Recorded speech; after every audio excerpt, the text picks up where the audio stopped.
السلام علیکم خواتین و حضرات، تمام سننے والوں کو HI اردو ٹی وی کی جانب سے خوش آمدید کہتے ہیں۔ دوستو، آج کی ویڈیو ایک سعودی شخص کے بارے میں ہے جس نے چھپ کر ایک فلپینی لڑکی سے شادی کر رکھی تھی۔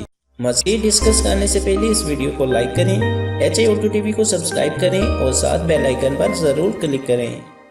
ایک سعودی شخص نے کسی فلپینی عورت سے چھپ کر شادی کی، چنانچہ وہ پہلے ہی شادی شدہ تھا اور پہلی بیوی کے ساتھ اولاد بھی تھی۔ جب اس شخص کو بیماری لاحق ہوئی، اس نے اپنی پہلی بیوی کے ساتھ جو اولاد تھی ان کو وصیت کے لیے جمع کیا اور ان میں سے اپنے بڑے بیٹے کو بتایا، بیٹا میں نے چھپ کر فلپینی کسی عورت سے بھی شادی کی ہوئی ہے، میرے بعد ان کا خیال رکھنا اور وراثت میں ان کو بھی حق دینا، اور ساتھ ہی ان کا مکمل پتہ بھی دیا جہاں وہ رہتی تھی۔ کچھ دن بعد وہ شخص وفات پا گیا تو ان کا بیٹا قاضی کے پاس گیا اور پوری تفصیلات بتا دی۔ قاضی نے فیصلہ رکوا دیا اور حکم دیا کہ فلپینی عورت کو بھی جہاں پیش کریں، تو بڑے بیٹے اپنے والد مرحوم کے دیے ہوئے ایڈریس کے مطابق فلپین پہنچا۔ بڑی مشکل سے اس گلی میں پہنچا جہاں وہ رہتی تھی۔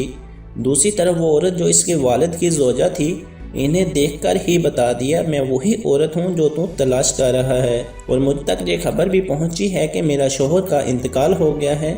تو بیٹے نے بھی ساری تفصیلات بتائی اور ان کو سعودیہ کی طرف سفر کے لیے قائل کیا، اور اپنی دوسری ماں کو لے کر سعودیہ پہنچے اور سیدھے قاضی کے پاس گئے۔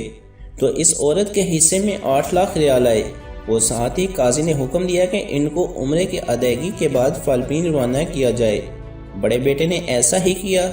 اس واقعے کے ٹھیک 4 سال بعد بڑے بیٹے فلپین اپنی دوسری ماں سے ملنے اور حال حوال پوچھنے کی غرض سے گیا، تو وہاں پہنچ کر اس کو بڑا تعجب ہوا، اور اس نے کہا، ماں جی آپ کو اتنی بڑی رقم وراثت میں ملنے کے باوجود وہی پرانے خستہ حال مکان میں رہ رہی ہیں۔ ماں جی نے اس کا ہاتھ پکڑ کر ایک جگہ پر لے گئی جہاں ایک بڑا اسلامی ادارہ قائم تھا، وہاں حفظ القرآن کا شعبہ بھی تھا اور یتیم خانہ بھی۔ ماں جی نے کہا، بیٹا سر اٹھا کر ادارے کی بورڈ کی طرف دیکھنا۔ بورڈ دیکھ کر بیٹے کی آنکھوں میں آنسو امڑ آیا، کیونکہ بورڈ پہ ان کے والد کا نام لکھا ہوا تھا۔ اس نیک صفت عورت نے کہا، میں نے یہ ادارہ اپنی وراثت کے پیسے سے بنایا ہے اور اپنے شوہر کے نام پہ وقف کیا ہے تاکہ ان کو اس ادارے کی وجہ سے ثواب ملتا رہے۔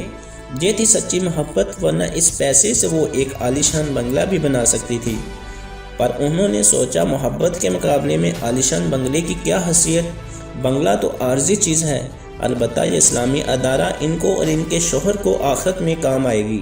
جب بیٹا سعودیہ واپس آیا تو اپنے دوسرے بھائیوں کو بھی اس کے بارے میں آگاہ کیا۔ تمام بھائی اس رات جاگتے رہے۔ اسی ایک رات میں 5 ملین ریال اپنے والد مرحوم سے منسوب اس ادارے کے لیے انہوں نے چندہ جمع کیا، جس کو ان کی دوسری ماں نے ان کے والد سے بے لوث محبت کی بنیاد پر قائم کی تھی۔ سبحان اللہ، یہ واقعہ وہاں کی عربی اخبار میں بھی چھپ چکا ہے۔ فی زمانہ رئیس کی اولاد نے وراثت رقم کے حصول کے لیے اپنے والدین کے مرنے کا انتظار کرتی ہیں، اور جو سچی محبت کرتے ہیں اپنے مرنے والوں کو توشہ آخرت بھیجنے کی فکر میں رہتے ہیں۔